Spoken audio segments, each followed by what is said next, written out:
Hello दोस्तों, मैं दीपक मिश्रा स्वागत करता हूं अपने YouTube चैनल वो भयानक यादों में। दोस्तों, अगर कहानियां पसंद आ रही हैं तो लाइक शेयर कमेंट और सब्सक्राइब अवश्य करें। दोस्तों, हम अंधविश्वास को बढ़ावा नहीं देते। इन कहानियों को आप सिर्फ मनोरंजन के तौर पर सुने। बच्चे इन कहानियों से दूर रहे। दोस्तों, आज की कहानी है इंसानी शैतान। जी हाँ दोस्तों, ये कहानी उन इंसानी शैतानों पर है जिन्होंने जीते जी ऐसे कर्म किए जो कि कोई शैतान ही कर सकता था। कहते हैं जो बुरे लोग मर जाते हैं उसके बाद वह शैतान बन जाते हैं और लोगों को कष्ट देते हैं। लेकिन दोस्तों, जो जीते जी धार्मिक होकर संपदा से भरपूर होकर मानव को कष्ट दे, उन्हें हम क्या कहेंगे? शैतान ही कहेंगे ना दोस्तों।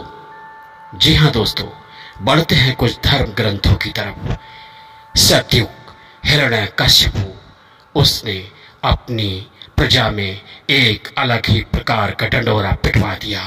वह ब्रह्मा जी की तपस्या करके बहुत ही सिद्धियां प्राप्त कर चुका था और उसका ऐसा मानना था कि सृष्टि में कोई और भगवान नहीं है।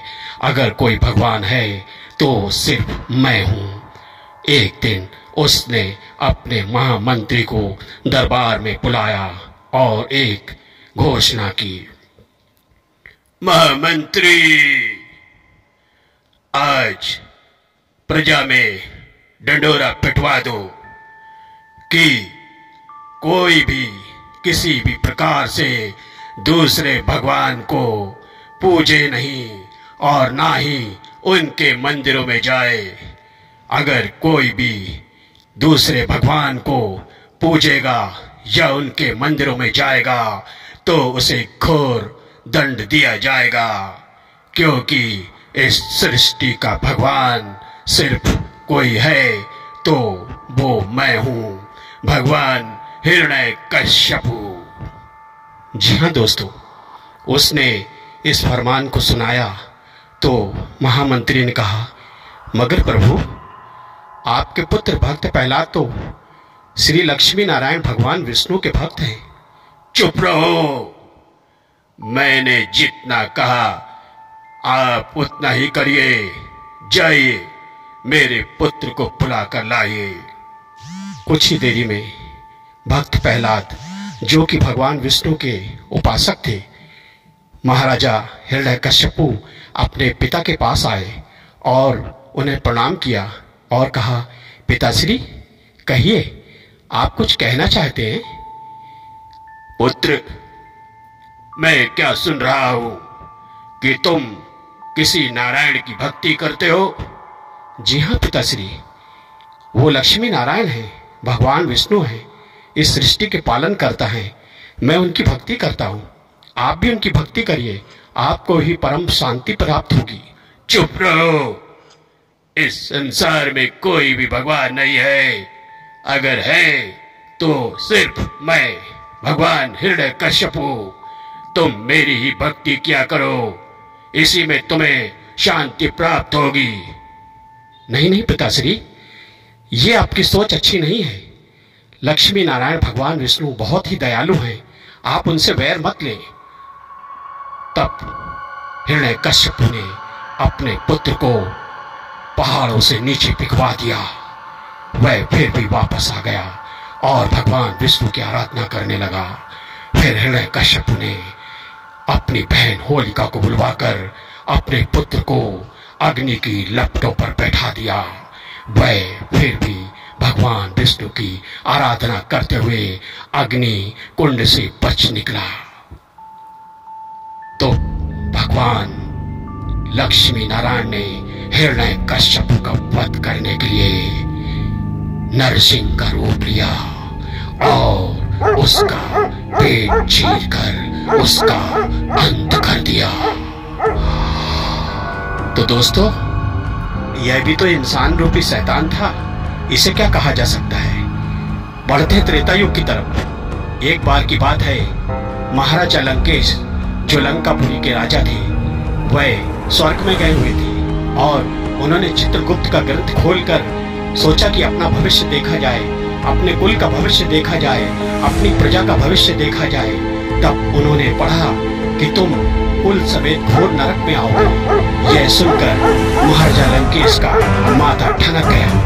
उन्होंने सोचा, अगर मेरे रहते मेरी प्रजा नरक में आएगी तो यही बहुत ही धिक्कार वाली बात है।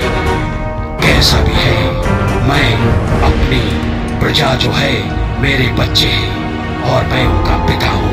मैं अपनी प्रजा को अपने जीते जी नरक में नहीं आने दूंगा। उसने जाकर लंका में ढिंढोरा पिटवा दिया कि भगवान शिव का मंदिर छोड़कर सभी के ऊपर अत्याचार करो। जो भी ऋषि मुनि तपस्या करते हैं उनके ऊपर अत्याचार करो। और ऐसा ही हुआ। चारों तरफ हाहाकार मच गया, सृष्टि में हाहाकार हो गया। ऋषि मुनियों को तरह तरह के कष्ट देना प्रारंभ कर दिया। उनके राक्षस सभी को सताने लगे। सिर्फ वह भगवान शिव का मंदिर छोड़कर सबके ऊपर तरह तरह के अत्याचार करने लगे। पृथ्वी थर्रा गई। भगवान राम का अवतार हुआ। भगवान जी जब आए और उन्होंने कहा, महाराजा लंकेश अभी भी अवसर है, आप सत्कर्म पे आ जाएं।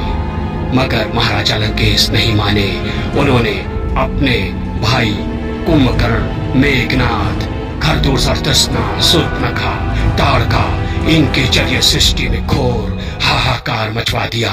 लेकिन अंत वही हुआ, भगवान के हाथों मरकर महाराजा लंकेश और उसकी प्रजा का अंत हो गया।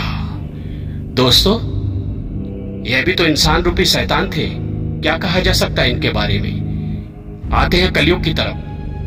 जिस समय अंग्रेजों ने भारत पर आक्रमण किया, अपना सिक्का जमाया, तब यहाँ पर जो हिंदुस्तानी कुछ लोग थे, उन्होंने अंग्रेजों के साथ मिलकर अपने ही लोगों को, अपने ही देश की नींव को खोद दिया और अपने ही लोगों को झोंक दिया।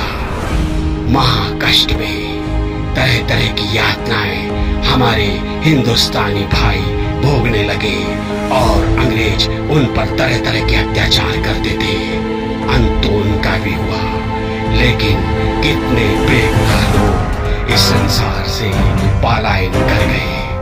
तो दोस्तों, ये भी तो इंसान रूपी शैतान हुए। आपका क्या मानना है? कमेंट करके अवश्य बताएं। गुड नाइट दोस्तों, गुड नाइट, गुड नाइट।